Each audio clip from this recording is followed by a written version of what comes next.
Very good morning to you. Welcome to the Morning Brief right here on Channels Television. I'm Jeffrey Uzama. Good morning, guys.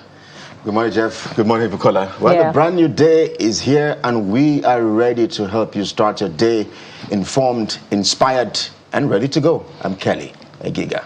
And we're bright up and early this beautiful morning. Welcome to your perfect morning starter. It's the Morning Brief on Channels Television. I am Bukola Koka. What are you tracking, guys? Well, I think for me, it's really sad, again, the mass abduction in Niger State. I'm really devastated to hear that story again just yesterday, where we understand that, many persons have been kidnapped in Niger State. This has become something that has had to go on and on and on over the years now. And it looks like we are helpless. It looks like we do not have a solution to it because, whether it's the Tinubu government or the Buhari-led government or the Jonathan-led government, this has had to play out back to back. And here we are again, this time in Niger State. That state geographically is the largest in Nigeria. It's a place really close to my heart because I did my NYSC there in 2014. And I remember how concerned my parents were when I had to do my NYSC in Niger State. In fact, the corps members there, we kept on getting warnings. You couldn't walk alone by yourself. You had to go in groups. You couldn't even have your own personal accommodation because of fears of insecurity. So most times, a lot of corps members who have to do their NYSC there or national service always have to either stay at the corpers lodge with other corpers or, with other, just ensure that there's some sort of community around where you are so that you can be sure that you're not left all by yourself. So it's really, really sad to hear the story again this morning, just when some persons have said, you know what, we are making some sort of progress. And there we go again with this mass abduction. I went on Google and I checked countries in the world where there are mass abductions. And guess what? Nigeria was top on that list, followed by Mexico and then there's Syria. But we are top. In fact, when you go to Nigeria, the description is that in Nigeria there are frequent mass abduction. And it's really, really sad to see. Yes, the president has come again to say, has condemned the killing, has said, you know what, the DSS, the police, go after these guys. But that has become the regular. That has become the story of the day. Every time there's a kidnap like this or one insecurity challenge, the presidency will put up a statement, condemning the killings, saying we'll bring the perpetrators to justice. And after a few weeks, everything is back to normal. We have not recovered. Ali Ndume was in the news some days ago when the parents of those who were kidnapped in about 4 locations in Borno State went to see the governor, Professor Babagana Zulum, to appeal to him for their safety and release. In fact, we're on that one. Some of them have been in captivity for over 100 days. Ali Ndume keeps mentioning about 4 or 5 places in his senatorial district in Borno State where Nigerians have been held captive for more than 100 days. And there we go in Niger State. Again, mass abduction. And it's difficult for Nigerians to comprehend. How are these people, how come, because you're talking about mass adoption, not talking about just 1 or 2 persons.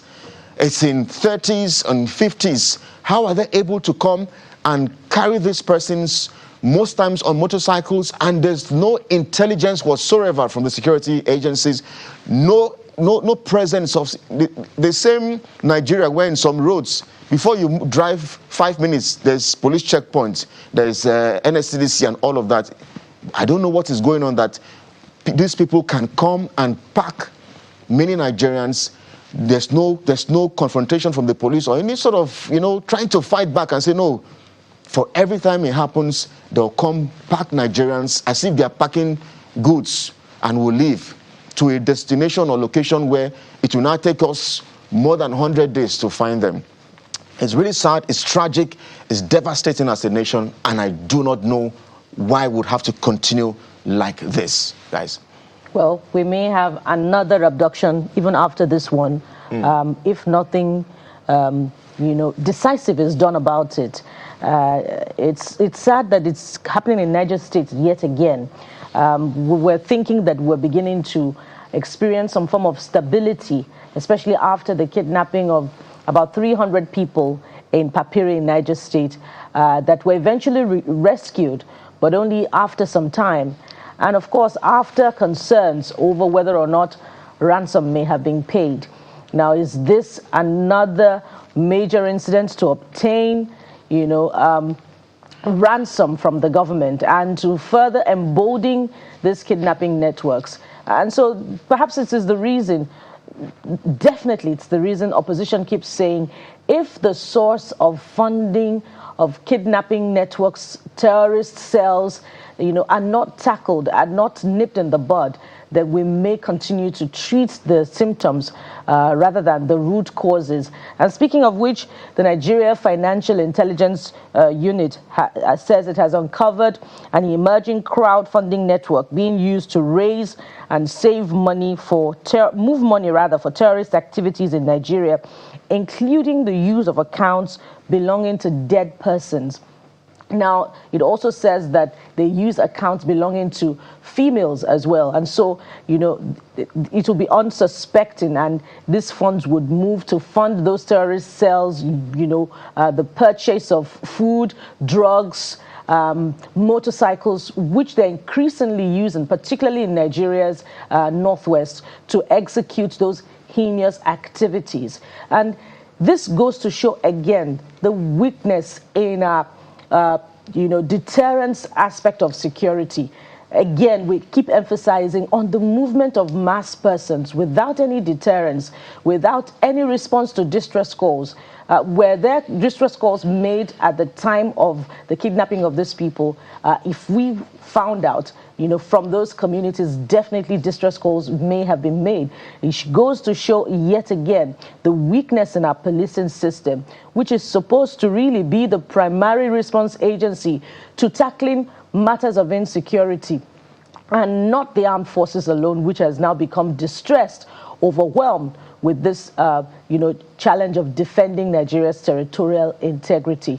And in the last administration, we heard, yes, we know those who are funding terrorism, we know their networks, we know their accounts, but we were never able to identify. We didn't hear from that administration names and persons, individuals or corporates, entities who were funding terrorism. And so if there is no decisive action to expose, name these people, and make an example of someone, we may just be back again. And politicians have told us that it's because it's the general elections. We don't quite have clarity on what they mean, but the elections are upon us, and we may just sadly be talking about another mass kidnapping from here. I really don't want to be a doomsday prophet, but it looks like the inevitable if decisive action is not taken.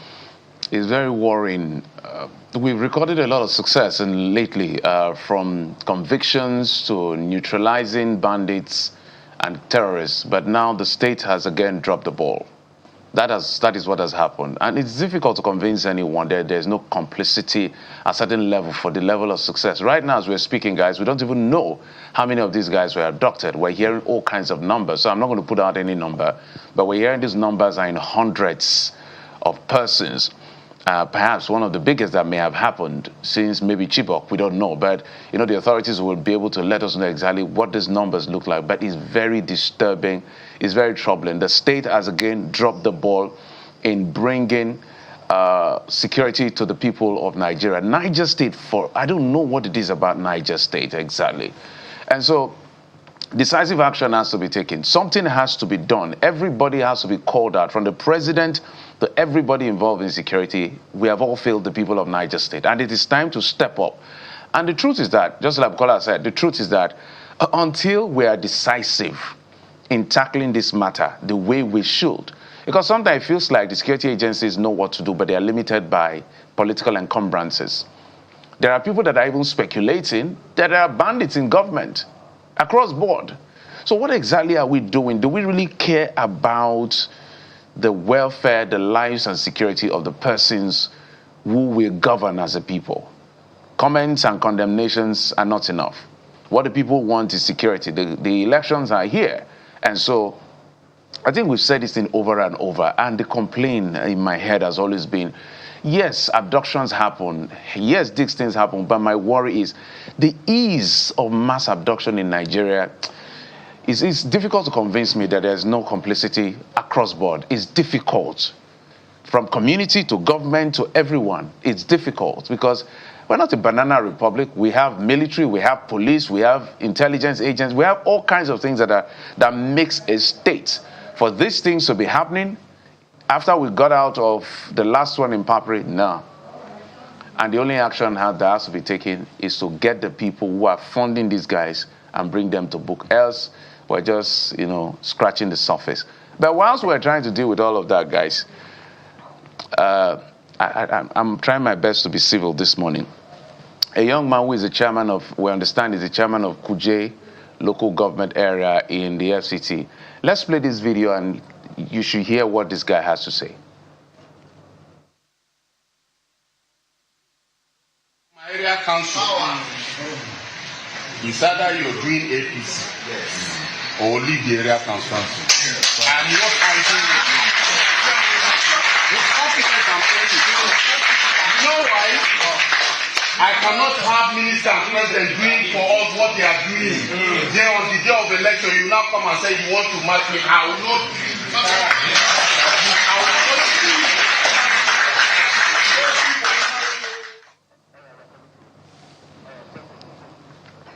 This is a very irresponsible young man. You are a very responsible young man. Whatever your name is, for you to have cameras turned on, forgetting what section 126 of the Electoral Access, forgetting about all the rights and combat listed in chapter 2 of the Nigerian Constitution, including right to expression, including the many rights. We're not done with the careless statement, although he denied that that's what he meant by Senator Fadonsi in Osun State. And now we're seeing this from this gentleman. It is very responsible. And if the DSS will have their hands full, by the way, or the police doesn't invite this chairman, then we will say the police is complicit in preparing 2027 for violence. Because this guy, he doesn't have immunity. The only people that have immunity is the president, his vice, the governor, and the vice. The chairman doesn't have immunity. This guy should be arrested. This gentleman should be arrested. He should go and explain himself to the police. In fact, if things are done properly, he should be impeached to serve as a deterrent to irresponsible comments and irresponsible behavior like this. So if the president has done so well, the FCT minister has done so well, I think it's only natural that the people will say thank you by going to vote. But if you now have to threaten them and say you will chase them out, then you don't deserve to be a leader. This guy, this gentleman should be arrested. Guys. Well, this is coming less than 2 weeks since the signing of the National Peace Accord by politicians. And we noted that the president was absent, though represented. The presidential candidate of the ADC was absent. And we heard subsequently from representatives of, the presidential candidate of the ADC that past peace accords have produced absolutely nothing. And that actions of politicians, even ahead of the Osun general elections, have proven that there really isn't any commitment to the peace accord, that they will not walk the talk. And so after the peace accord, we have seen, days after the peace accord, we've seen in Kano State, where young persons, I believe, were burning political caps that bear the insignia of the APC and that of the Kwankwasiya movement. That was in Kano. Ahead of the signing of the peace accord, we have heard curious statements from the president himself, which many frowned upon, where he said all is fair in politics. And some would say that set the stage for the Osun governorship off-cycle election that we have seen. And so this is the rhetoric that is shaping the 2027 general election. What kind of election are we going to be seeing? And even at the signing of the accord, we've seen one of the presidential candidates saying, look, there is no value to this peace accord because politicians are not going to abide by it. And the mere absence of the president himself from that peace accord speaks volumes. And so I went to check, this Kuje Area Council and see, try to see what are the, infrastructure projects that this man is talking about, such that we can understand his thinking. We've seen the carriageway and some roads that have been, rehabilitated by the FCT minister. Now, is that what this young man is talking about that makes him say, if you're not going to vote for us, then you have no place here? Look, that is the right of the people. And whether they are provided for them or not, even if they're provided for them, those people have the right to still choose whoever they want to choose in the 2027 general election. And so what is the mandate that the FCT minister has given these area council chairmen that makes this young man, make this kind of comment? Who has even held the FCT minister responsible for some of the things that he's been saying? He said he's going to his job is to put a high blood pressure, for the NDC candidate and the ADC candidate. That's the kind of campaign rhetoric that we're seeing ahead of the 2027 general election. We're going to see more if deterrence is not taken. Yeah. Well, I think it's really disappointing to see. I think we have to leave it here, but I think we expect more. We expect more from those who are in position of authority. We cannot continue on this path and trajectory. Yeah, we have to. It is an irresponsible behavior that is not acceptable. Absolutely, in any shape or form, and it is not good. Absolutely. Well, we're pressed for time. The papers are here. Let's take a moment. We'll be back and do the review in just a moment. Please stay with us.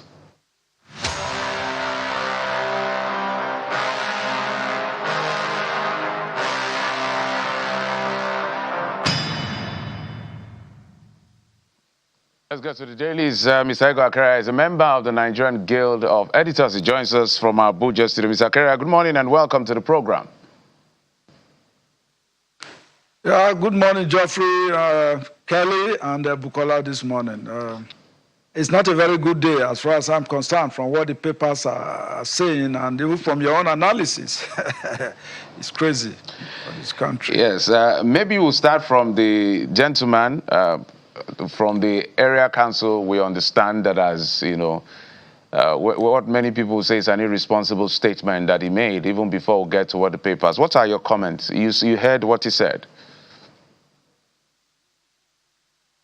Well, I saw that video sometimes yesterday. I live in Abuja here, and he is the area council chairman for Kuje Area Council.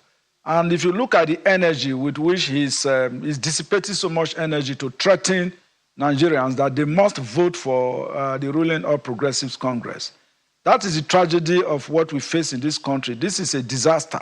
And he is still free. You can see the immunity. You can see the boldness, the courage with which he is saying what he's saying in the open. Cameras are rolling. In fact, he is speaking to the world. So what kind of example is this gentleman showing to the rest of the world? What kind of democracy do we have in Nigeria where citizens are not allowed to freely exercise their democratic franchise, as it were? It is a civic responsibility to cast your vote for whichever party and whichever candidate that you so prefer. Everybody cannot be in one basket. And what he is saying here is that once you do not vote for his political party, then he will chase you out of the area council as it is, because the point he's making is that the father is chairman of the Kuje Area Council. It is a personal property. It has become a personal fiefdom. He has to be arrested immediately, at least before the end of today. We want to see that gentleman has been arrested and he must be prosecuted openly. And perhaps he's also taking a cue. He might be taking a cue from what Mr. President said. The president has said that, all is fair in politics. So if threatening people is also part of what is fair, that becomes a challenge. I would think that before the elections, the president must reassure Nigerians that statement, maybe rework that statement backwards to explain what it actually meant, because it appears to have given a signal to all the foot soldiers, whether the governors or the local government chairmen, to say the kind of things they are saying. We saw what happened in Osun State. These rhetorics cannot change anything in 2027. This is what they don't understand. The more you threaten people, the more you alienate them. The more they think that, they do not owe you anything. If you provide roads for citizens, did you use your money to provide those roads? If you build public facilities, that is why you are there. That is why you are elected. That is your job. So I think politicians think that they are doing Nigerians a favor when they do roads and then they come to tell them, we've done roads for you, we've provided water for you, and we've done this, we've done that. It is a job that you were appointed or elected to do. So nobody's going to thank you for it anyway. The only thank you get is possibly when you seek a re-election and the people are satisfied with what you have done, then they can say, all right, we want to reward you by getting you back to office. So this also brings to mind the issue of what is happening in the FCT and across Nigeria, the issue of housing. Because when you build roads, they think that that is all that you need to do. The housing deficit, the mass housing deficit, and the excruciating pains most Nigerians are passing through, having to pay heavy cost for accommodation. In Abuja, a 2-bedroom flat is between 2.5 million and 3 million naira, even for old houses. In Lagos, across the country, and the government is not doing anything about it. You can't see the government focusing on housing.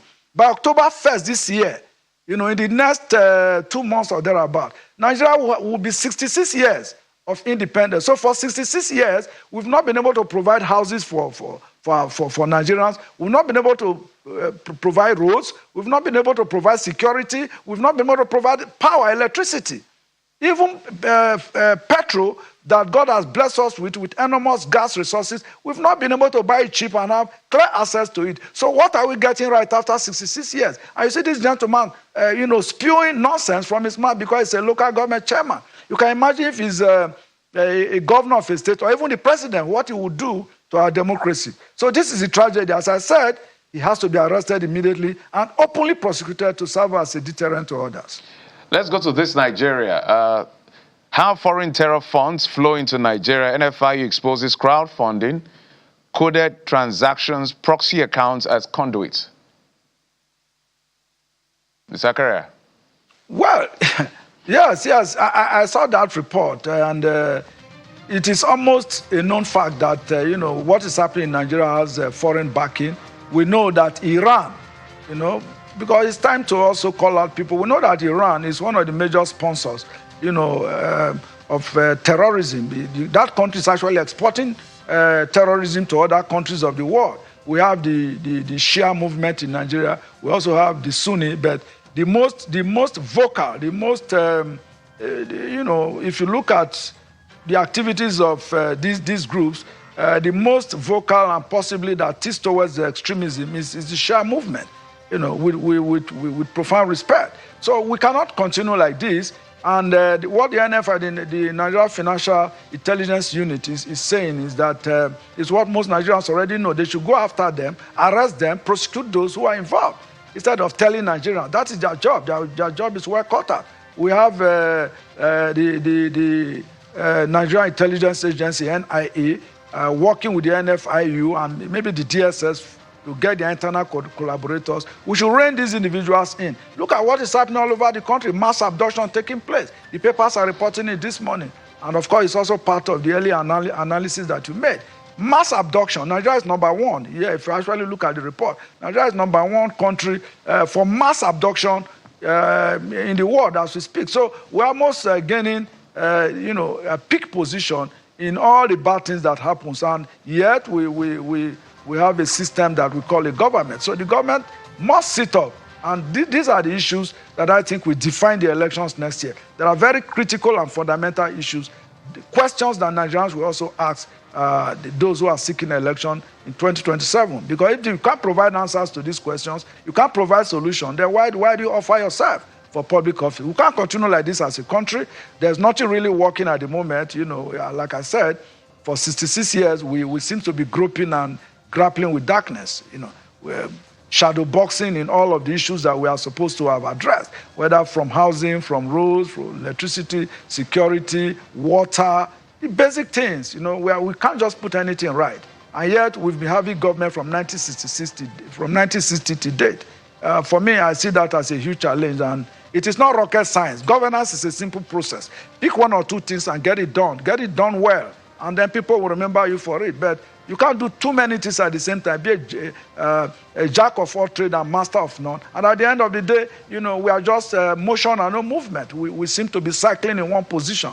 So it is a huge development deficit for the country, and we need to find the right people from the leadership recruitment process that can fix this country for us. Well, there's another concern that it relates as it relates to development, and it's on the front page of the Guardian, the Vanguard newspaper this morning. And the headline is quite telling, Mr. Kiria. Highways of horror. Motorists will spend 4 days on Benin-Asaba Road. And there are just a few insights there. Let's take a look. Recount ordeal. FG to review concessioned roads. Apologizes to Nigerians. Of course, that captures the apology of the Minister of Works yesterday at the scene of the event. But is that sufficient to explain this level of neglect? That's from the front page of the Vanguard newspaper. You see, at the root of the crisis we have on our roads is corruption. All right? If you look at the gentleman that got that secured that concession, one Daramola, even the minister himself has revealed that he manipulated the process to get that concession agreement in favor of his company. He does not have a track record of having done any job. The BAECC, is one company I've never heard of. The federal government will award such a humongous contract, or concession it to BAECC for 25 years, and then they were supposed to build toll gates. It's supposed to be a 10-lane, express road where that would be tolled for 25 years to recoup their investment. But what have we seen? The concessionaire simply moved in, removed the asphalt on the road, did nothing, and then look at the crisis we are facing. So the point is, one, we are seeing that sycophants are the ones that are getting contracts. We are saying that ethnicity is playing a role here, and incapacity and incapability to get the work done. And that's also what we have seen in the electricity power sector. Once the power sector was concessioned during the administration of President Olusegun Obasanjo, look at the crisis that the country has faced. We've not been able to recover from it. So what is the duty of government if you concession all the roads, get Nigerians to pay more for even traveling on the road? So what is the government giving back to the people for all the resources, all the enormous resources we have in this country? And look at the suffering that people are going through. In fact, from Benin to Agbo to going inwards into the south, you will spend 3 to 4 days. From Edo State, it becomes a nightmare. And if you're even traveling from Benin to Warri, Delta State, where I come from, it is a huge nightmare. As you leave Benin, inward, Saple, and then to Warri, the road is completely impassable. You can't pass that road. I see some work that is being done, this cement, and which the minister talks about. Yes, they did that up to some point, and it has since been abandoned. From Warri to Saple, it is clearly, you just cannot traverse, you can't move through that road. It took the effort of the Delta State Governor, Sheriff Oborewori, to award the contract to Julius Berger to build that road up to a place called Ohore, because that place before you can even spend a whole day with the gridlock and the bad road, and that is the story everywhere. So we cannot continue like this. How do you concession a major road to one unknown, innocuous, highly inexperienced individual or company to do the road, where you have major companies that can do it without offering a basis for marketing for them? We have, the Chinese companies that have been working in this country. We have Julius Berger. We have so many. We have the ROCC. We have so many of them that have been working, and there have been no story of disappointment by these major companies that have a pedigree, that have a history of not disappointing. But as I said, favoritism, ethnicity, bigotry and sycophancy is what is making some of these contracts to get into the hands of these individuals. And who are those suffering? It is the ordinary Nigerians. So as I also said earlier, if this government is not able to sit up between now and January next year, I wonder what they will come up as campaign issues to convince the people to re-elect these individuals back into office. Because the pains that Nigerians are going through is just too excruciating, it's too much. So the work of Mr. President is well cut. I would have also expected by this morning, in a sane society, in a decent country, Engineer Dave Umahi, the Minister of War, should have resigned. Because it's not enough to continue to apologize to Nigerians. How do you apologize to people that have spent 3-4 days, on the road?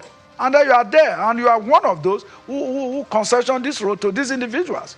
So he should resign, as a way of, also assuring Nigerians that the government is responsible and is accountable to the people. But when you stay back in your office and you offer apologies, and the next time it is another round of apology, look at the Abuja-Kaduna road and to Kanu, the corridor. It's also suffering some hiccups. The other time, they also, cancel the contract. So why not look at the capacity of individuals and companies, corporate organizations that can deliver on the mandate that they are given before you give out those contracts? You just give it to some shenanigans and you throw Nigerians into unnecessary suffering. I think we've just had enough in this country. I think this is just part of the insensitivity of those who are in position of authority. Yeah, so that we can touch on maybe one or two more papers this morning. I'm sure millions of Nigerians will absolutely agree with you, especially for those who have had to experience the trauma of going through that axis in the last few days. Businesses have been shattered. In fact, we had a video yesterday on the show of a woman who had fish, and I'm sure that is the story of many others who apply and do businesses on that axis or have to go through that axis. It's really terrible. But let's switch gears and get to the Nigerian Tribune, which leads with politics. 2027, Atiku to boycott debate unless Tinubu joins. That's from the ADC.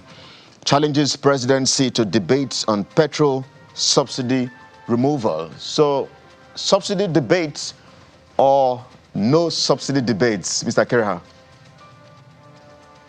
Yeah, this is absolutely apt. It's necessary for those who are seeking to exercise sovereign power on behalf of us to come and tell us what they want to do, how the kind of policies that they have in the offing, where the strategies they have to resolve the multiplicity of problems that we have in this country. So I agree with former Vice President Atiku this morning. President Tinubu must come out of his shell. Atiku must come out. Peter Obi must come out. Donald Duke must come out. All of the presidential, Moyele Sowore, all of them must come out, with their blueprint on how they can solve the myriad of problems that is confronting us, from the power sector to subsidy removal or not.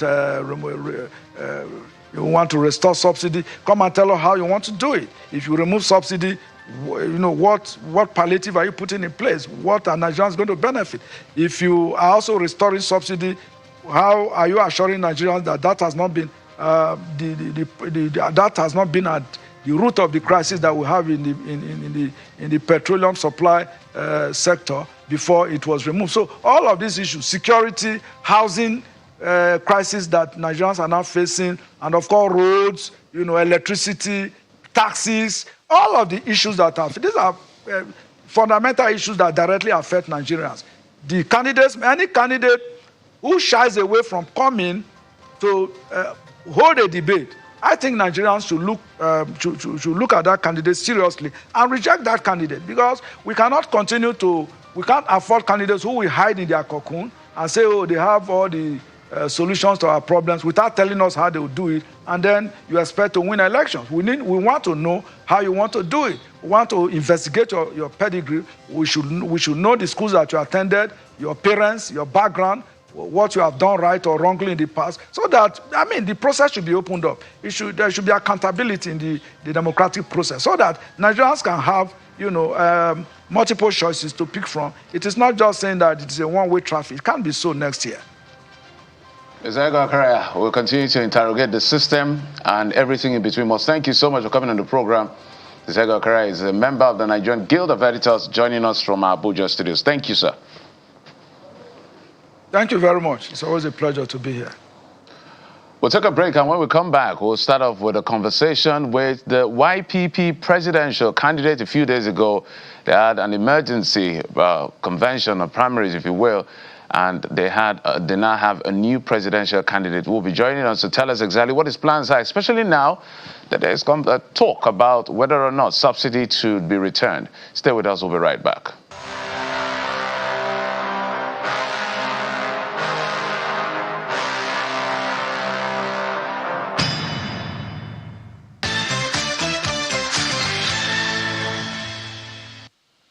Well, many thanks indeed for staying with us here on The Morning Brief. Let's get to head to our very first conversation this morning. Dr. Peter Agada is the official presidential candidate of the Young Progressives Party, YPP.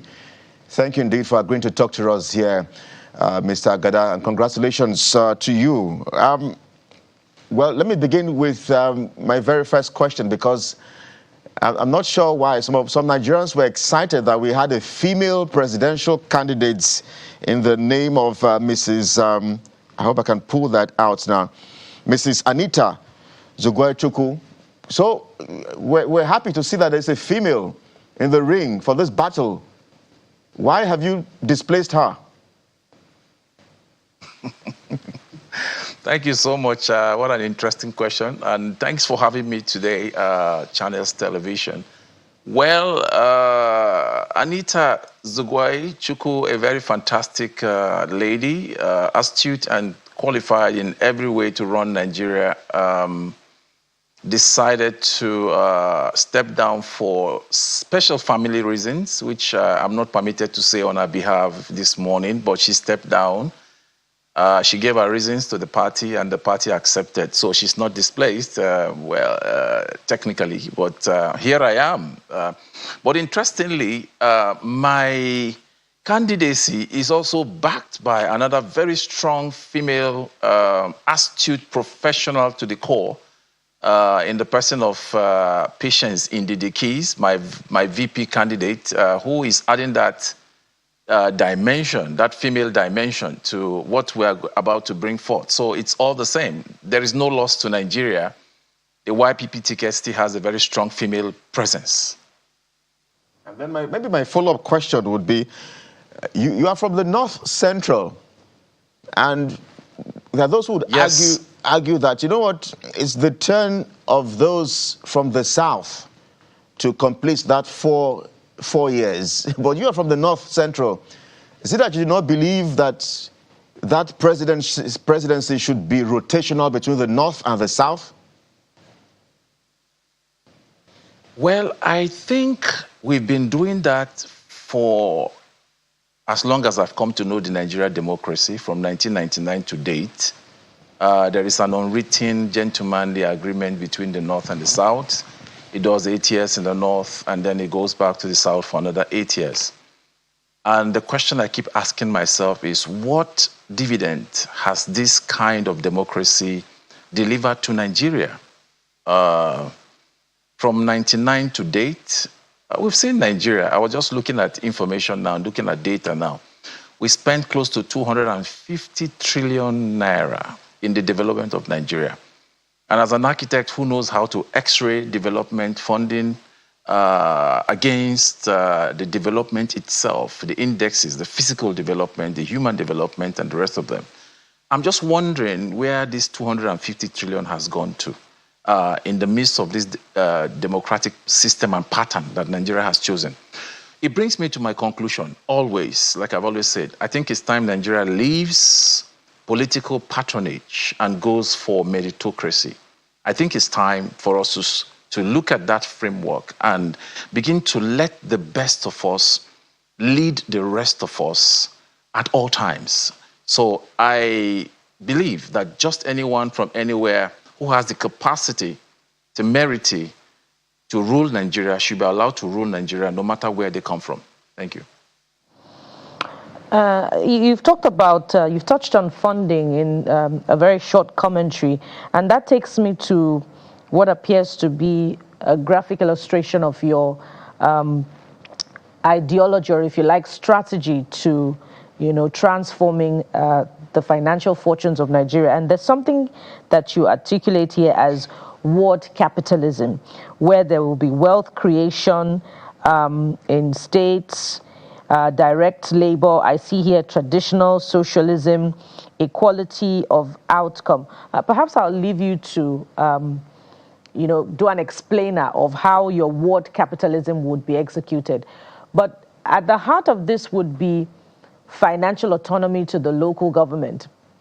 I hope I'm correct based on what you articulate as ward capitalism. Very correct. And I've seen here under this administration that in spite of a Supreme Court interpretation of local government autonomy, it has still not been executed, even despite threats by the president to the subnationals to ensure that local government autonomy becomes a reality. It has taken us nowhere. What will be your strategy to, changing things and ensuring direct transfers to local government to achieve your ward capitalism philosophy? Thank you so much. Yes, I am driven by an ideology, like you rightly said, it's called ward capitalism. It is a capitalism that is people-driven, bottom-top driven.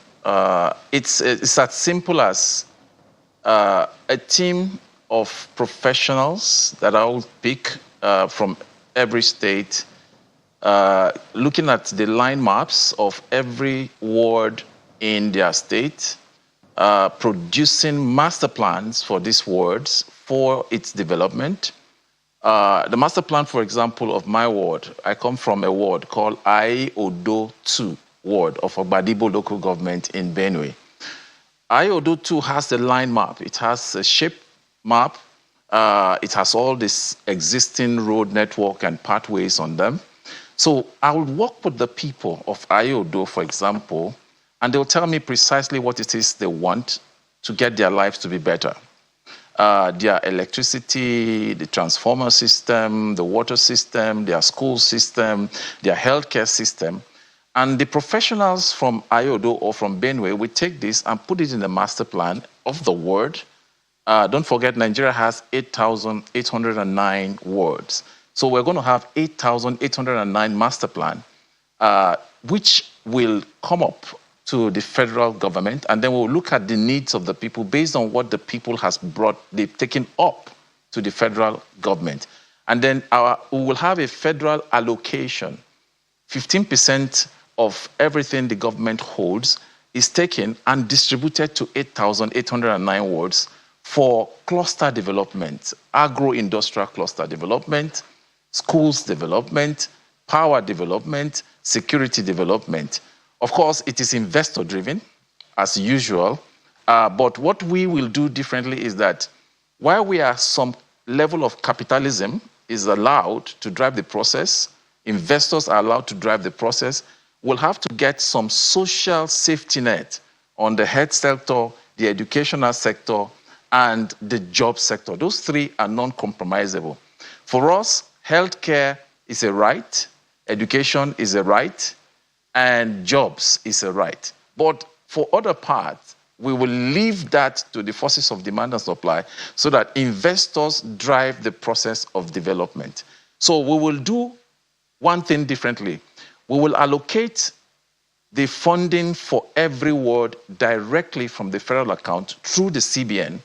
Of course, the National Assembly, the state government will play the oversight role as usual, but allocations will come to the wards directly. That's what we call ward first principle. I don't know if that answers your question. How would you you're from a relatively small party, how would you navigate the politics that will ensure that subnationals transfer the local government funds to them directly, to their accounts directly? You know, the interesting thing is that we already have a full designs for each of these 8,800 wards already, okay? We're going into an election. You have leaders in the ward already. You have ward leaders, you have local government leaders, you have people already in these places that our labor direct design already puts them together in a framework that this government is going to gazette. We're going to give an executive order to say that this amount of money every month goes to this ward based on these projects. Okay? That, of course, will be presented to the National Assembly. And, of course, we will do a great job of showing the National Assembly how that works. We'll work with the National Assembly instead of the usual constitution project, or what do they call it, constituency project. Instead of the usual taking the decisions from up here, the decisions just come from down there, okay? With the oversight function of those in the National Assembly, working directly with those down there in the ward. We're going to constitute a new ward team. For example, someone who was a ward coordinator of a party is transformed from ward coordinator immediately after the election to a ward technical coordinator. So he becomes a full functional technical engineering supervisory professional at the ward level. So there will be some tweaks here and there, of course, on the laws of our country that we will convince the National Assembly to back so that this can become the way of operations. Now, we have done a research and we've seen that 15 trillion is budgeted, but somewhere between the state government and the local government, there are leakages that allows almost 70% of the funding allocated to the wards to just fritter away without direct impact on the ward. And that is why we've come out with this solution. Ward direct and labor direct. What is labor direct? Labor direct is just the flip of direct labor. I, as a person, I've run a company. It's renowned right now for one of the biggest organizations in the practice of architecture acoustics world over. I just finished projects in Nigeria that I handled materials worth billions. I don't want to mention the kind of billions. And I handled this project with young professionals, young artisans, architects, engineers, quantity surveyors, all within the ages of 20 and 40, 45. And we dealt with this project directly by ourselves. We managed about 700,000 tons of steel, for example, in our last project. And we were successful. We didn't even have to have expatriates help us in achieving this great feat. So we want to scale up this kind of lifestyle where you take direct labor from the local government, just get clean, top-notch professionals to supervise the processes to make sure that even though it is direct labor, you do not allow the outcomes to be uncoordinated, but you coordinate it, you supervise it, you get members of the rural community, you get professionals from the states to be involved. And in this way, you are ramping up production. You're ramping up the economy. If I'm becoming, my apologies, so that we can manage time. Two questions, but I'll take one at a time. Let's talk about what we're dealing with currently. The debate around subsidy. We would like your views because the argument with the Bola Tinubu administration, President Bola Tinubu administration, is the fact that there is a clear macro-micro disconnect. Alhaji Atiku Abubakar has said he's going to come and bridge that gap with targeted production subsidy. That has generated a lot of salvo.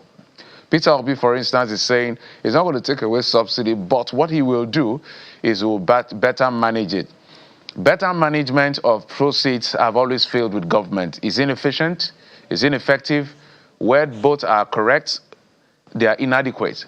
So there's social safety net as we speak, there's NEL fund and all of this thing, but people are still suffering. A lot of Nigerians, over half of Nigerian population is in poverty. In fact, has driven more Nigerians into poverty, whether it's income poverty or multidimensional poverty, which has to do with non-income poverty.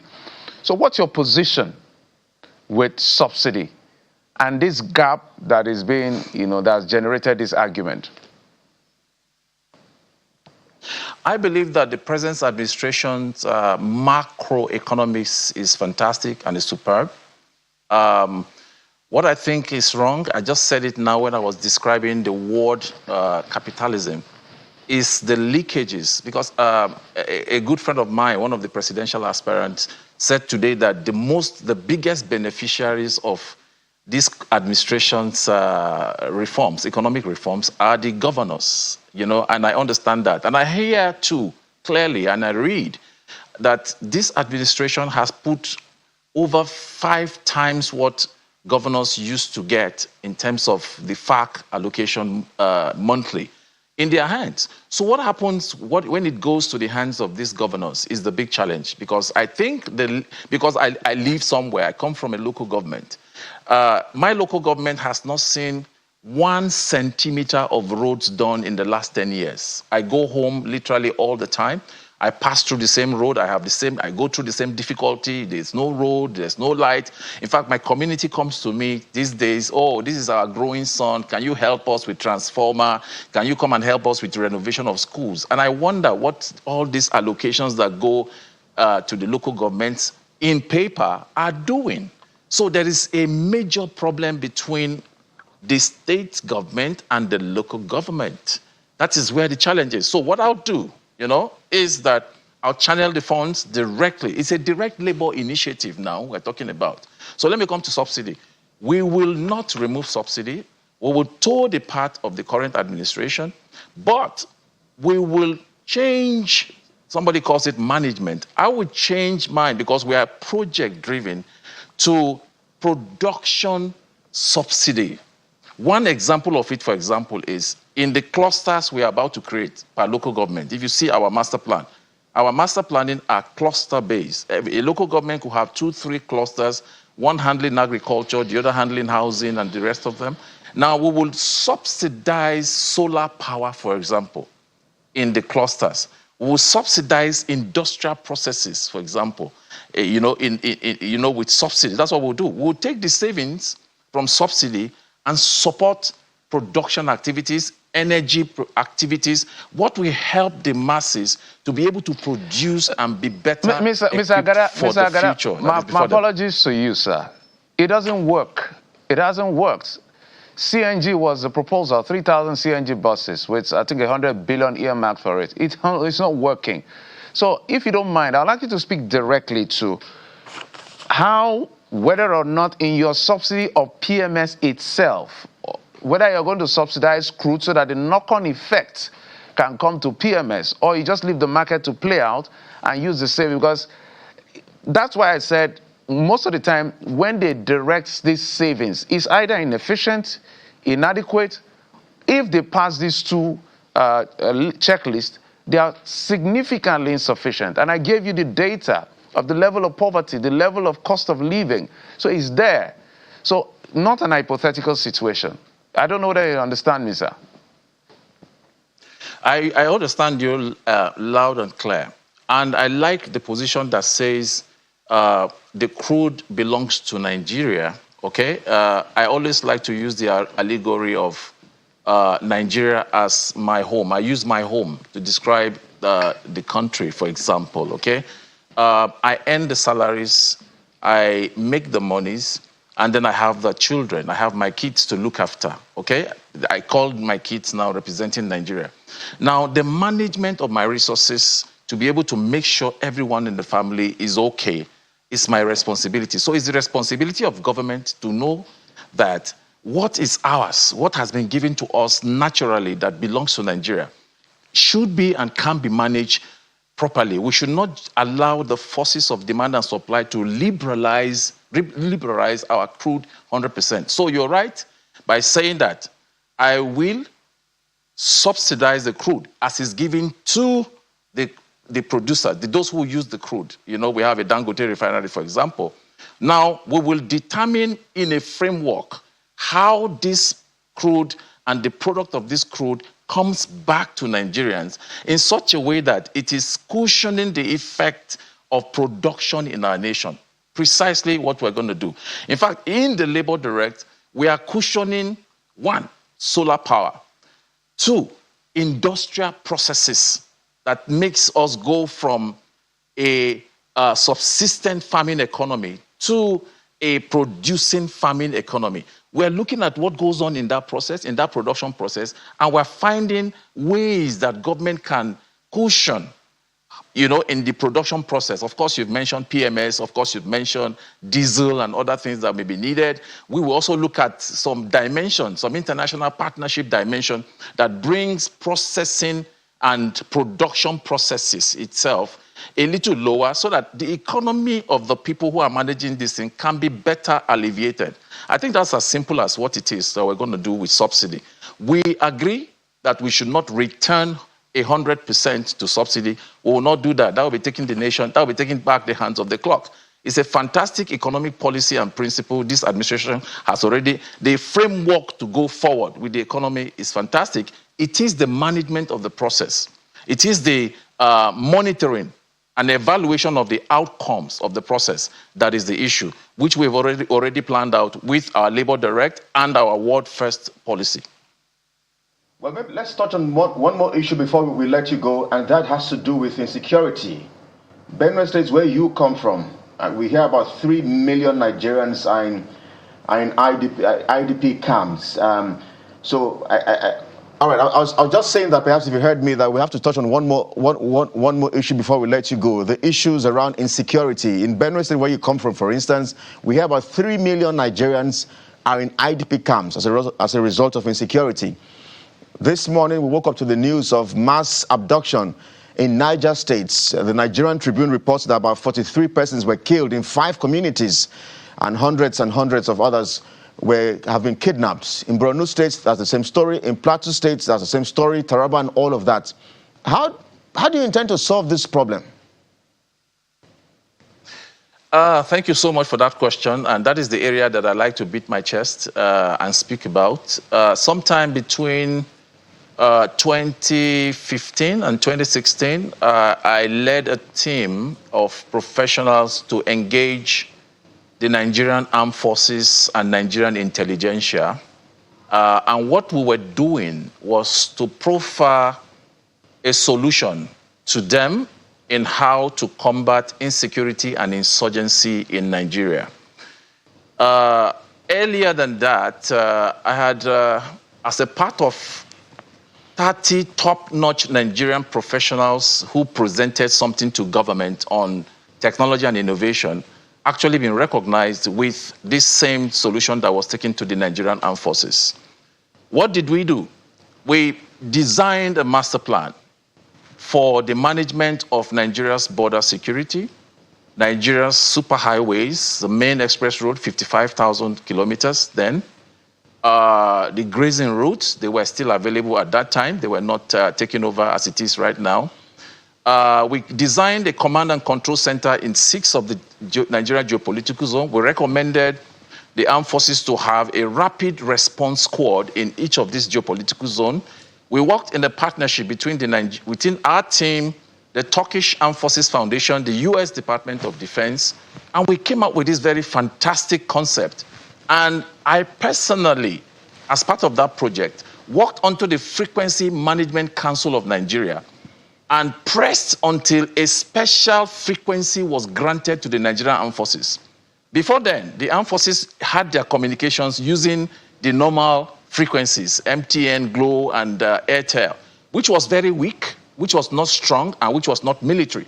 We were able to get them the 450 megahertz frequency. We were able to get them another key frequency that belongs to the armed forces so that their communication will be seamless.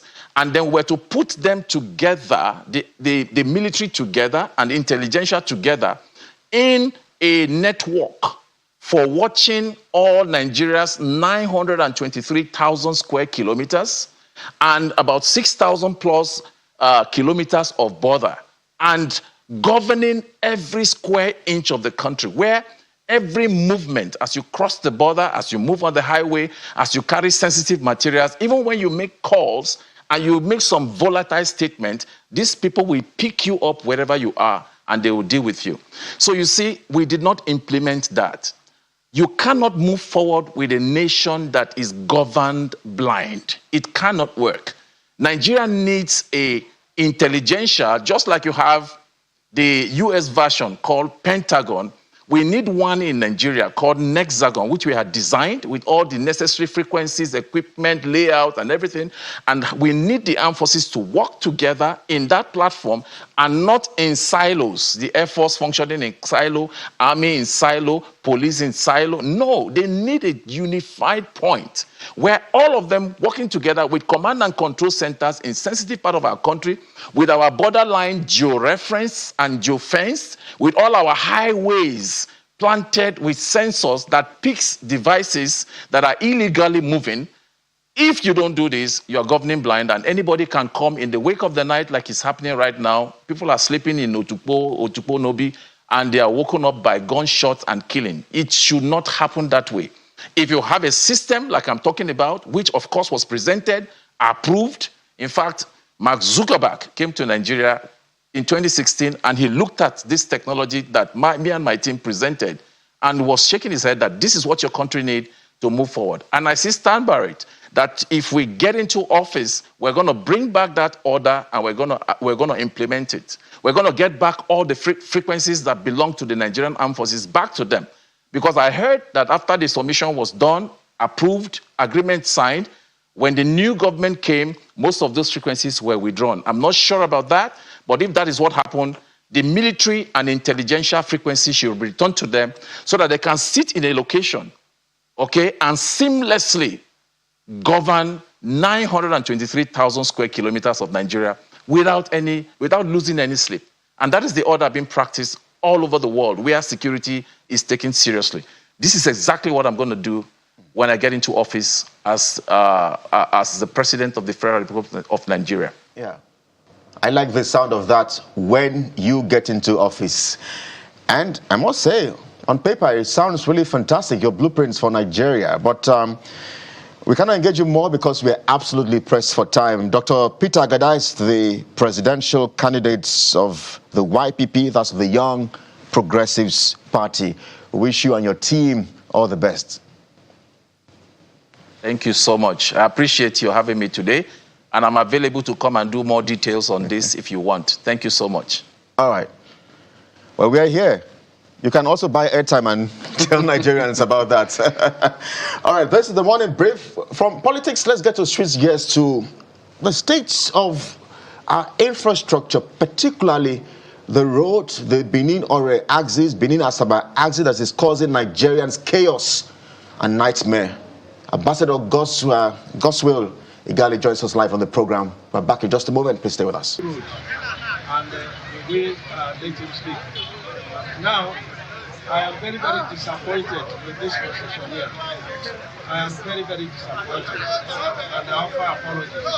I take full responsibility for the misdeeds and for the destruction of public assets. Because I have the bill of quantities here. I have the conditions of contract here. The Ministry of Work does not allow anybody to remove the asphalt.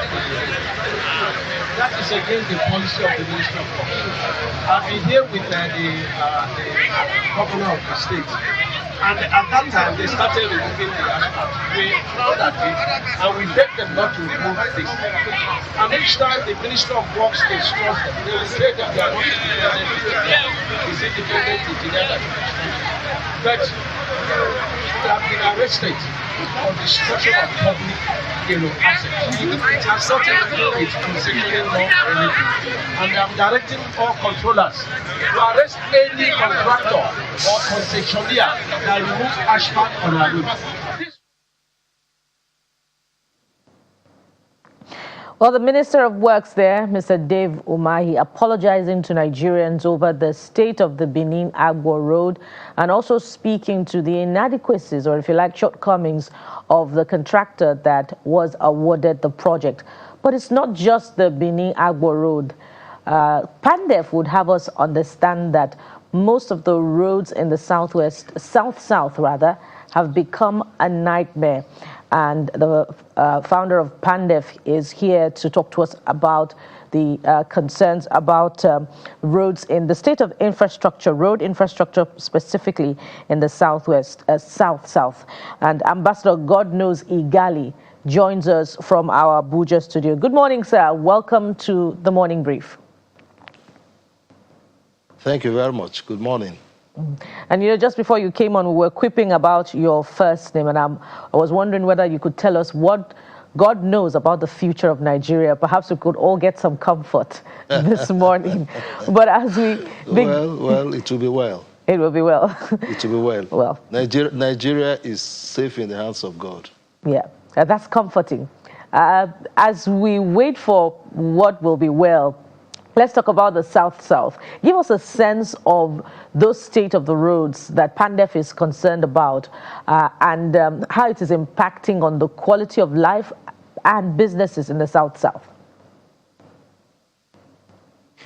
Once more, thank you very much. And let me just correct an impression. I'm not the founder of PANDEF. I'm nowhere close to that. PANDEF was founded by the traditional rulers, the political leaders, and the elders of the entire South-South.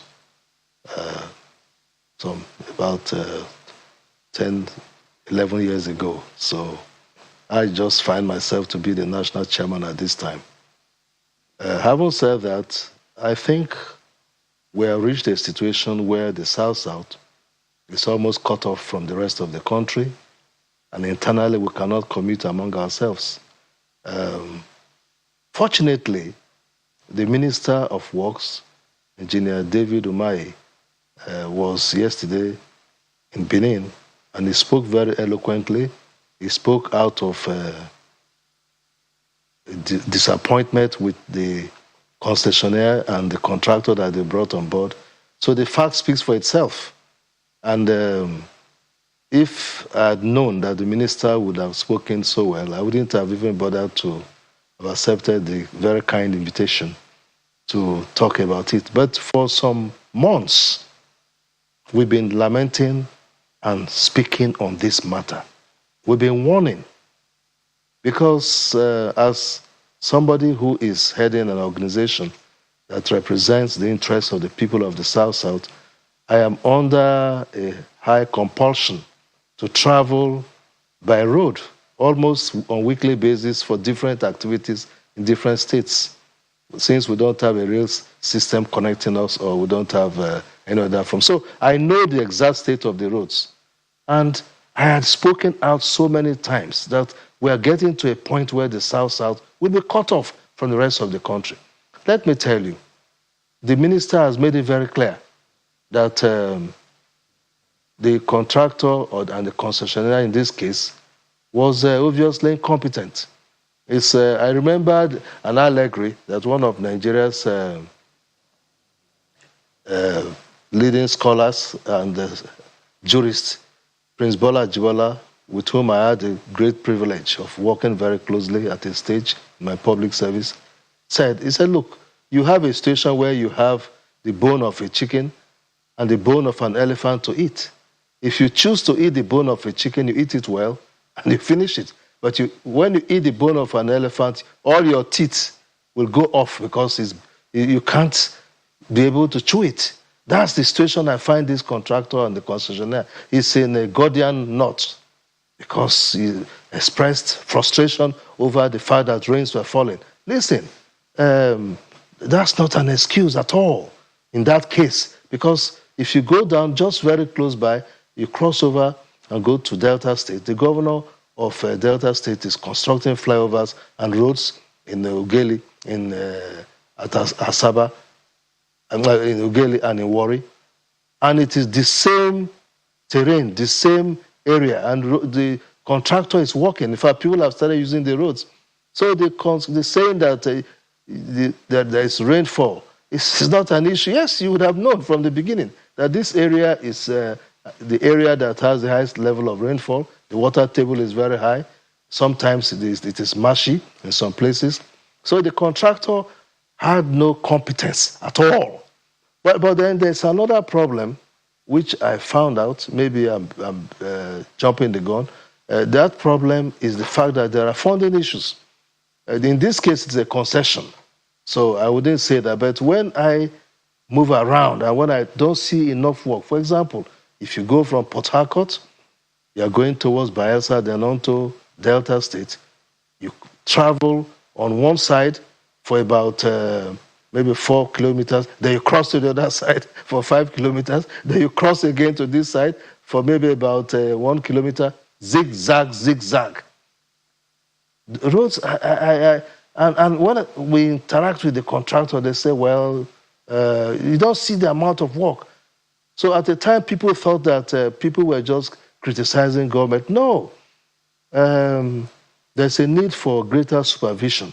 How did we get to this kind of condition? And that is the same thing. If you want to go today from Benin to Saple, which we used to, for those people who are familiar with that road, it used to be 45 minutes. You pass Ogara, then you just get to Saple. Now, at Mosoga, you can't pass. I tried to go there, and I turned back. Even the coronation of 5th coronation anniversary of the Olu of Warri, some of those who tried to go through the Benin axis went back because on the final day, it was impossible to continue to move. If you go towards, for example, from Benin, if you are going towards Ore, once you pass Okada in Edo State, the road is so bad that people spend days on the road. So I think what we have seen in the case of that the minister saw yesterday, there may be a need to have a more comprehensive, holistic overview of the concessions and the state of what the contractors are doing. We are not crying wolf. It is real. You see equipment, you see some level of work, but not much progress has been done. So we are happy at the response. The fact that you have the minister, you have the National Assembly, you have NDDC, and the presidential advisors and so on, shows a responsiveness. But I think it should be escalated to all other areas where there are concerns. Look, for example, the area they call Eleme Junction in Rivers State. From Eleme Junction to One, where they call Trailer Park. It is so bad that I was caught up there for 4 hours. And this was Wednesday last week. And I asked the question, what is going on? This is the area that produces the wealth of this country. Why should we go through this? So, my dear, I think a good work has started. The minister has done well. He was visibly angry. He was visibly upset. I don't know where to place the blame. The blame first, yes, is the incompetent concessionaire. Maybe the civil servants are doing their work. Nobody's listening to them. Because the engineer that spoke obviously knows these onions. I think people back in the headquarters should listen to them. Because civil servants don't talk much. They must be sending their reports. But why did we allow the roads to get to this stage? All right, Ambassador, if we look at, I don't know, but listening to the Honorable Minister is almost self-indicting, listening to him. His words were, I want to pick his words now, you manipulate the process. That's what I was telling the concessionaire. Now you have the job. You lack technical competence. It's either two things. It's either the minister doesn't have his hands on that project, or he was twisted to give that contractor that project, because he's self-indicting. And he talked about assessment, environmental impact assessment. We can come to the coastal road of the debate we had with them about the lack of transparency in the process, the bidding process. He sat here with us, and that debate went on about the cost and the bidding process that was not as clear as crystal. Well, they grandstanded their position. When did the ESIA come out, even for the coastal road? The reason I'm saying that looks like, because people are alluding to the fact that there are certain roads, maybe in the Niger Delta, that are not given as much priority as some other roads in the region. So it's not just about him expressing anger. Are we not supposed to question those rhetorics he made as to the fact that how did the man get the job in the first place, that it now became a public embarrassing spectacle? He's talking about the process the person got the job and even the technical quality, technical competence of the individual involved. I don't know whether I get my drift. That's why I drew the parallel between absolutely. the Lagos Coastal Road and this one. Yes. The Lagos Coastal Road, there was a lot of criticism about the process, the bidding process that was not as open and competitive as it should be, and then the ECIA. But now look at how it's treated for these other roads. Well, let me say that the minister, he was obviously very upset. I'm not his media person to speak for him, but it's obvious that something is wrong. And that's why I started with that allegory of somebody eating the bone of a chicken and trying to chew the bone of an elephant. Because that contractor obviously is incompetent. So with torrential rain, are we having a hurricane or are we having a tsunami or what? Other contractors are working in the area. So state governments are doing so many, state doing so many. Even the NDDC has been doing a lot of remedial work. The problem is because the minister came with the bill of quantities and the contractor was, I sympathize with him, but it is indefensible. He took something bigger than himself. It is obvious.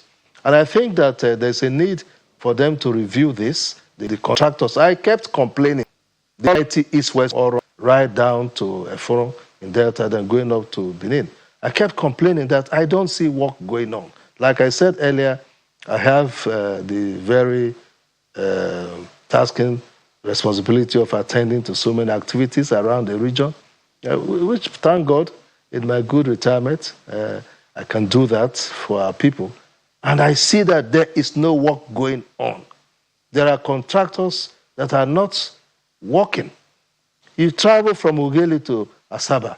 Look at the work that Delta State government has done. And as I said earlier, see the amount of work going on in Warri and in Ughelli. And even NTDC is doing a lot of remedial works, and they are going on. So I think the Ministry of Works has to go back and review, number one, the competence of the people doing these jobs. And we are not just complaining, but it's the truth. Number two, to see is work really going on.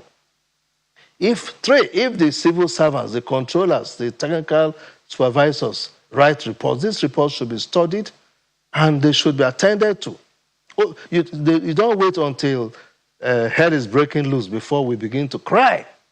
But Minister, you've done well by coming to apologize. What else do we want from him?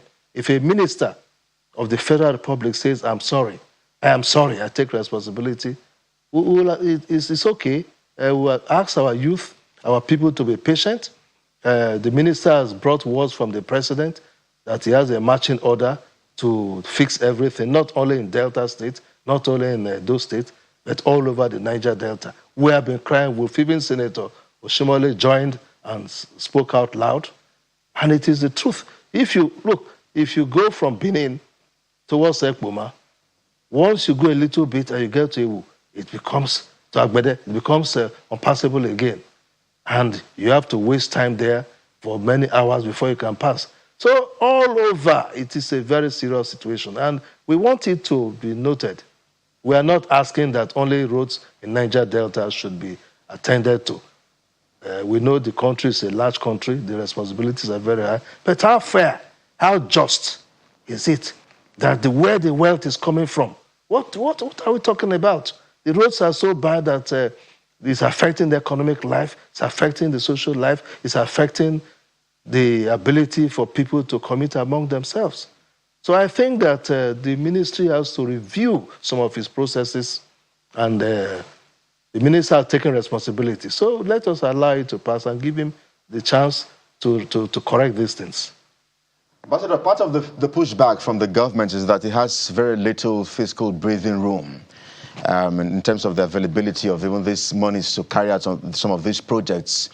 The minister will always argue that they have presence in about 27 states, working on infrastructure. But then again, I mean, this administration. Sorry, I'm sorry. You are raising the flow of my blood because maybe a month and a half ago. Yeah, Ambassador, maybe I can land on my question. Let me finish. Let me help you. Okay, go ahead. Okay. No, about a month and a half ago, we held a press conference where we called the attention of Mr. President to the fact that 3.9 trillion worth of contracts, according to the Post-Executive Council briefing that was done by the ministers, was roads of 27 roads, because you mentioned 27 sites were awarded, and there was none in the Niger Delta. The only one was the road connecting Cross River and Benue State. And we lamented that this is not fair on us. This is where we contribute significantly. So that's why I'm sorry, I hurried to interrupt you, because we raised the alarm that you are doing roads everywhere. Look, we sit down in our parlors and in our offices from the Niger Delta and see new roads taken off everywhere, 200 and something billion, 300 and something billion. Then the goose that lays the golden egg is made to starve. It is unconscionable. Yeah. So Ambassador, well, I was just going to ask, because, I mean, if the government argues that they have presence in 27 states, and then there's the historic landmark projects, Lagos-Calabar Coastal Highway, Sokoto-Badagry Express Highway, there's the Abuja-Kaduna-Zaria-Kanu Highway, there's the Ibadan-Ijebu-Ode highway as well. Do you think the government is biting more than it can chew? And then my second question would be, you've said that the governor of Delta State, there's a lot of work ongoing. But the governor of Edo State, who is promising to give Tinubu 2.5 million votes, is right there in that same state, and millions of Nigerians have had to go through nightmares, and the governor is there. So in terms of the subnationals who we hear they're having more monies now, is there something else they could also be doing differently? From Akwa Ibom to Cross River State as well, many Nigerians who are resident there prefer to go by water now, despite the insecurity challenges, because of the state of the road. From Akwa Ibom to Cross River State by road should take nothing less than 40 minutes by road. But Nigerians have decided to rather go by waters, despite the issues around piracy and militancy. Because of the man hours spent on a journey of perhaps 40 or 45 minutes. Okay, thank you very much. Let me also mention the fact that I've not labored on specific roads. Like I said, it is almost a state of emergency around the entire South. We used to travel from Calabar to Uyo less than 1 hour. Now it takes about 4 to 5 hours to commute. And like you rightly said, people go by water. Are the state governments, the subnationals, doing something, including the governor of Edo State? In fairness to the governor of Edo State, we have watched him closely. I'm not his media aide or to speak for him. He can speak for himself. He's done well. He's tried to do some remedial work, which, especially with respect to some of the areas that were very bad. And all the other governors, look at the governor of Bayelsa State. He's building the road from a place called Nembe to Brass, which is almost on water, totally on water, bridges. And it's built, my local government called Southern Niger local government, the highest oil producing local government in the country, had no road at all. For 70 years of oil production, I only traveled to my community where I was born, called Oporoma, by water. Now the governor has connected us, and the road was commissioned early this year. So the subnationals, the same thing the governors, other governors are doing. They are trying their best. Mind you, the Niger Delta is a very difficult terrain. You spoke about the fiscal situation in terms of money. Please, let us face some facts. If the wealth of this country comes from that area, it's good that we do all roads in the country, and there should be proper interconnectivity. In fact, I congratulated the federal government for trying to do 27 roads at once to open up all corridors in the country so that we can commute among ourselves. But we must prioritize. It's not too much expected. It's an irreducible minimum. In fact, the area where the wealth of this country comes from, you have to give some priority to us. Is it when oil is finished and then you now say, oh, you are not contributing enough? So please, I don't take that. Because how many weeks of or days of oil production will fix all the roads in the South-South. If there was proper fiscal federalism, like the First Republic, where you keep 50% of what you have, like what the governors are now doing of the South-South on their own, they will not be begging anybody to come and do federal roads. They will do all these roads by themselves as much as they can. But in a regime where we are operating a constitutional order, where everything tapers to Abuja, we have to still call on the federal government to prioritize this our area. Our people are not happy. Let nobody be deceived. Our people are not happy. They are watching. They are looking. The suffering is too much. And it is something that needs to be given urgent attention. The roads in the south of this country is good, all the rest of the country, but the money is there because this is where the money is coming from. It's the goose that lay in the egg. Feed that goose. Nigeria can increase its oil production. And let me say this clearly. We were doing 2 million barrels before. We can go even up to 3 million barrels of oil production. We have the capacity, we have the endowment. If the people of the area are very happy, working together with the federal government, working with the subnationals, we can do that. We can increase, jack up substantially what we produce and make money for the country. But let the areas be made happy. Let the infrastructural situation of the country, of the area be looked into. Let me just mention by side, Mr. President went to United Kingdom, a very successful state visit, which has not held in a long time, and we all applauded him. Signed an agreement, a facility for £746 million, about $1 billion, to repair ports. And the ports are only Tinkan and Apapa. What of Warri Port? What of Port Harcourt Port? What of Calabar Port? What of Onne Port? No port in the South-South. The ministers in the Ministry of Marine and Blue Economy, the Minister of Finance, our chairman of Board of Trustees of PANDEF, Obong Victor Atta, and myself, addressed letters to these ministers. Good that we're repairing these 2 ports, but remember that there are also ports in these other parts. How do you make that kind of situation? How happy will we be? So that's what I'm saying. We are not happy because we feel left out. Ambassador, in your last commentary, you've mentioned the fact that the South lays the golden goose, and so it's been neglected, and that's a very valid point to make. But I'm looking yet again at the scorecard presented by the administration only days ago, and of the 15.8 trillion naira subsidy savings, the subnationals are said to have received 6.5 trillion naira. Now, the South states will also get derivation funds. But time and again in our recent history, the subnationals often hinge their inability to provide intervention in federal highways on the fact that it is the responsibility of the federal government. But if they have had so much funding, especially since the removal of subsidy, have the results in the states justified what we're seeing? Should the state governors be excused for building highways, bridges where they're not needed, and industries, lives, people are suffering? The drivers are saying they have spent 4 days on the expressway. They haven't seen their families. Should we continue to excuse the subnationals where there are priorities that are not treated as such?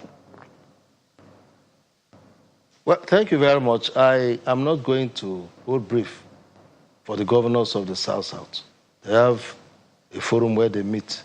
And I've always held that at regional level, people should think of how to make life better for their people.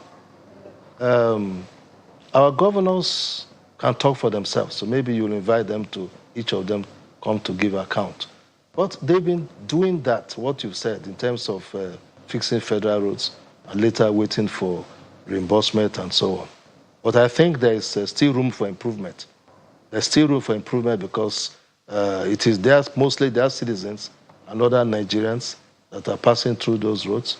And I think that there's still a possibility for the governors because, yes, Mr. President has increased the amount of money that goes to them. And this nobody is denying it. The fact figures are out for everybody to see. So the governors should have greater conversation among themselves, to collaborate among themselves to fix some of this infrastructure, particularly the roads, because it is primarily their citizens. So we've also said this to the governors when we meet with them, on the need for them to work more closely together, not only roads, but other infrastructure. For example, healthcare, there can be reference hospitals, there can be other world-class facilities to take care of the people of the region. I think that not only the South-South, but all over the country, there should be greater intra-regional cooperation. It will help to lessen the burden on the federal government. And even when I was in active service, whenever we speak about issues that were on the concurrent list, I used to ask, where is the role of the subnationals? So all over the country, subnationals should cooperate, integrate, and work more among themselves, because it's easier. For example, it is possible for the South-South and the Southeast to look at common projects and see how they can collaborate, pool resources together, and work. Then you can later go through the bureaucracy of reimbursement from the federal government when the fiscal situation improves. So I think what has happened this year, and these concessions and the very bad situation with the roads, is a wake-up call. Well, if you want to go very far, you go together. But if you want to go so far, you go alone. A fine place to anchor. Absolutely, absolutely. A fine place to anchor indeed. Ambassador Godknows Igali is former ambassador of Nigeria to the Scandinavian countries of Sweden, Denmark, Norway, Finland, and a retired federal permanent secretary.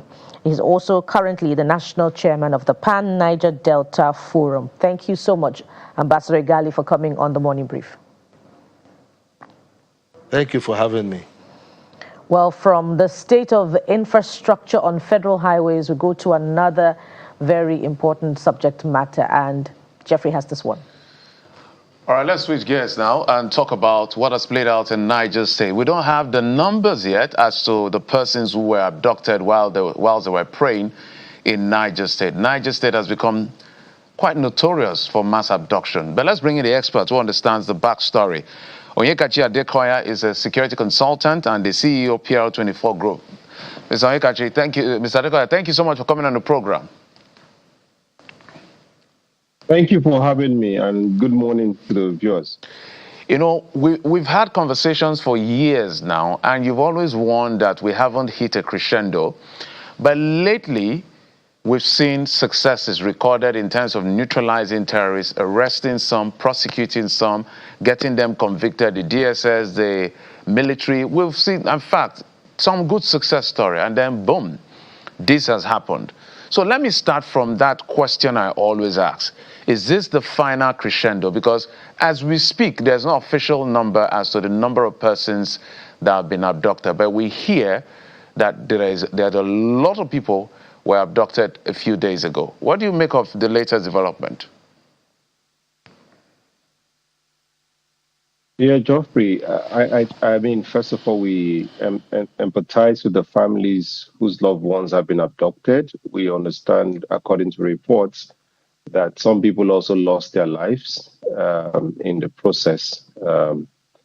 Sadly, we are here again to talk about these issues. I do think that we need to run away from the optics of the narrative a bit and look at the critical reality that we always react after the fact.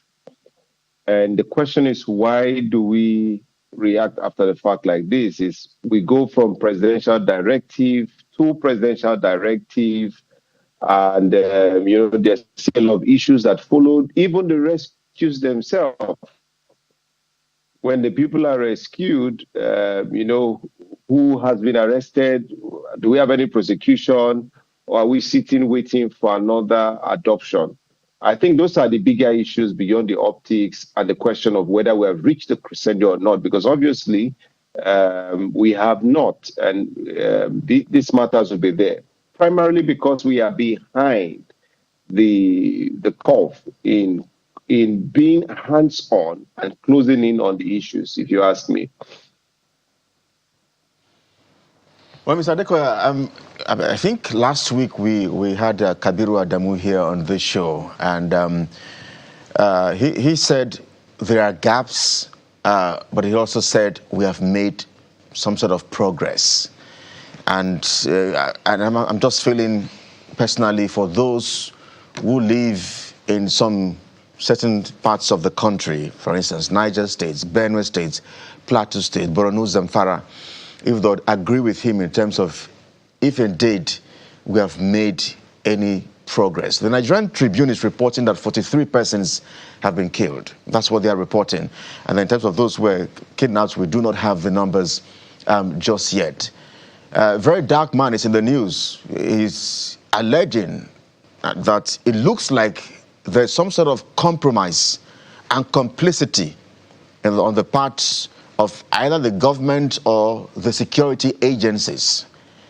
How can we tackle this? Because we cannot go on like, it's hard to believe that hundreds of persons are moved on motorcycles for minutes and hours, and yet there's no security agency, there's no intelligence whatsoever.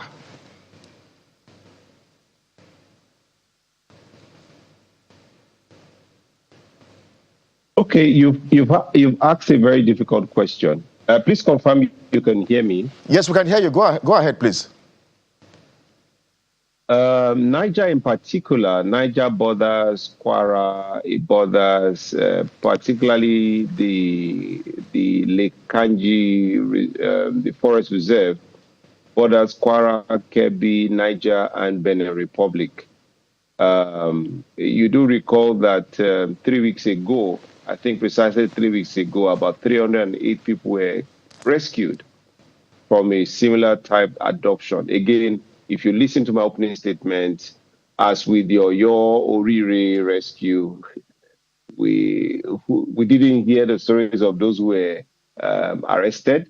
There's no case of prosecution. All we hear is rescue and release. And it's not a fire and forget system. It's a fire and reload, because then you're going to have this again. For Niger in particular, again, these assailants are able to roam freely between Benin Republic, the forest belt between Benin Republic and Nigeria, and then flow through Kwara. I think the Kanji Lake Reserve is also being a staging area for a number of those attacks. So what is missing critically when the government gives a presidential directive?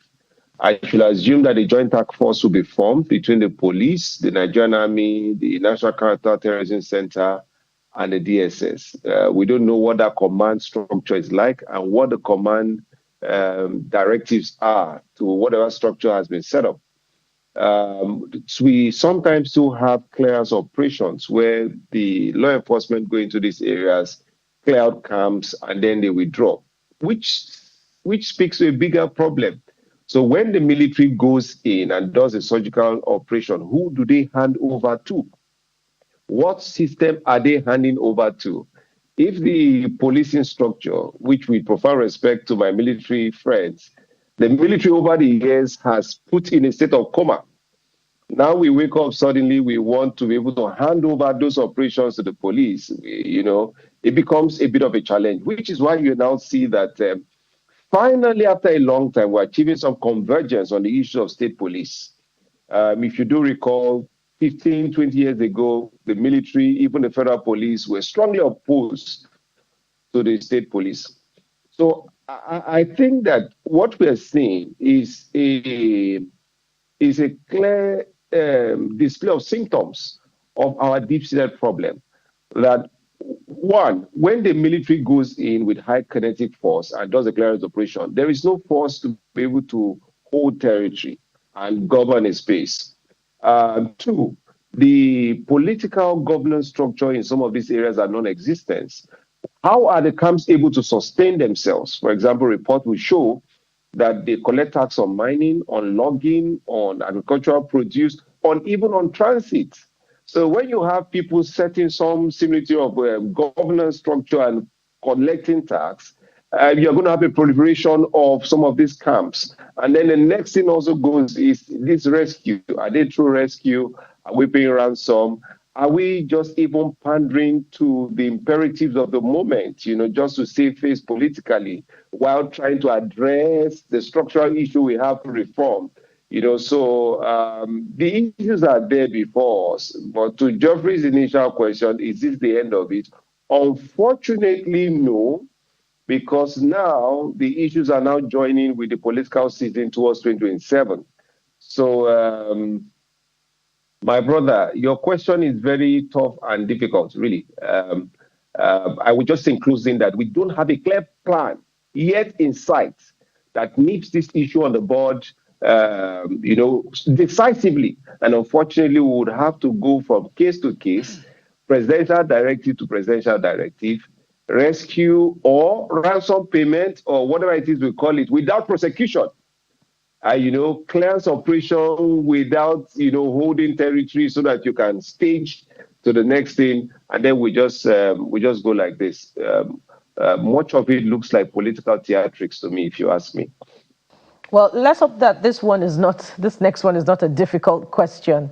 The NFIU, in its 2025 annual report, has led us to understand that it has discovered that terrorist networks use crowdfunding methods that deploy accounts of dead persons, accounts registered in female names, to move funding to support networks and cells back home here in Nigeria. Now, the question is, what is new that the NFIU has told us? Where does it lead us? And this is especially because NIMC says about 136 million Nigerians have so far registered for the NIN number. We have quite a number of BVN linked to SIMs as well. But why does this not move the needle in the fight against terrorism and particularly discovering those accounts and persons that are funding terrorism and are active on ground perpetrating these heinous crimes? Okay, thank you for the question. To be very frank, the NFIU has not said anything that is not known. It's not news at all. If you are within the system, you know that the banks are hemorrhaging heavily. And again, the banks would not come to the fore to say that, this is what is happening, but they are losing a lot of money, particularly to this funny NIMC thing. The NIN itself is not particularly what it should be. So I'm on national TV. There are some things we don't have to talk about. Much of it is just a shame. So I would say the NFIU has information, good and fine, God be praised. So it means that they have their finger on the trigger and they'll be closing the gap. And then this terrorism financing should be a thing of the past.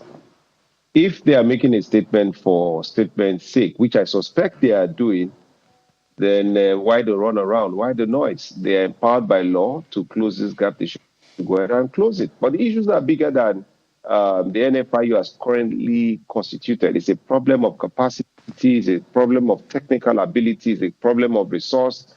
And importantly, in security operation, logistics is also very, very, very important because the NFIU has become a serious marketplace. As it is today, they are flooded with cases upon cases. Some financial institutions are just writing off loss, let alone being able to trace terrorism financing. You have also asked a difficult question, which deals with capacity, really. We set up institutions. I would always argue that Nigeria, and I'm not a politician, I don't have to be politically correct. Nigeria is like a man who has married 37 wives and is struggling for priorities. Do I buy clothes? Do I give food? Do I have shelter? Do I pave the road to the house? Do we think about the future of the children? And, coming from a long backlog of financial magic, as we had under the Buhari administration and what you call methonomics. We are now here grappling with so many things at the same time, let alone being able to look at institutions and the efficacy, the operational efficacy of those institutions, like NFIU, being able to now trace terrorism financing. So what you then find in Nigeria is that When there's a big case where the government is interested in, then you can use the office of the NSA to, dedicate very scarce resources to one or two cases, which is the max they can do to resolve those cases, and then you go again to the next one. So your question really on terrorism financing and the difficulties around it, it's a problem of capacity. With the NIMC, the way we set it up, you do your NIM through kiosk, roadside people, the system itself, the integrity of the system is very challenged. And this report about it's not new, basically using dead people's own, using other people's number. It is even reported that people who are not Nigerians have the NIN numbers, in great quantity. And even when you're doing your KYC for some financial solution, because we also have a tech company where we also provide support to some financial institutions on some. What we find is that, there's the bulk of numbers coming particularly from northern Nigeria is very challenging. You have people pop into this country, get the NIN, and then they pop out, and then they have BVN and they can set up these accounts. And, we then begin to talk again. I listened to your initial conversation around subnational governments and then the active controls and local governments that should be there, that is also not there in the states, which then feeds into a bigger problem for the financial institution and financial system in Nigeria. And then trying to meet terrorism financing becomes very fluid because the integrity of the system is not what it should be. The problems we have are... I'm sure they are not they are surmountable. Perhaps it's the will and the aggregation of all the interests to be able to get this done. The poor people, the regular Nigerians, as they call it, are the ones at the receiving end, which is very painful. Most of them. But must thank you, Mr. Adekoya Onyekachi Adekoya, security consultant and the CEO of PR24 Group. Thank you, sir. We appreciate you. Thank you for having me. All right, so before we go, let's get to see what the people are saying. Kelly. Yes, let's quickly bring Nigerians up to speed with some of what they're saying on socials. We'll begin with Atiku doubling down on subsidy removal. I think we've been on this for days and days now. He's made his position clear. He's even daring the incumbent president to know what, come, let's do this debate. I am ready for you. Listen to him.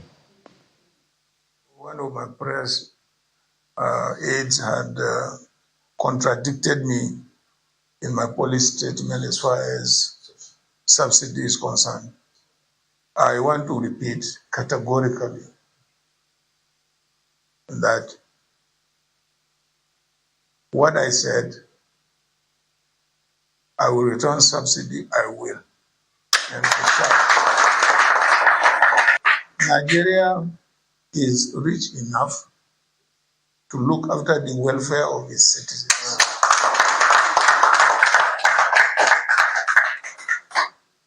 Therefore, let it be clearly stated that he was not speaking on my own authority, because the removal of subsidy has driven more Nigerians into poverty than at any other time in the history of this country. And the fundamental responsibility of the government is the welfare of the citizens. Two, I will make sure we secure this country.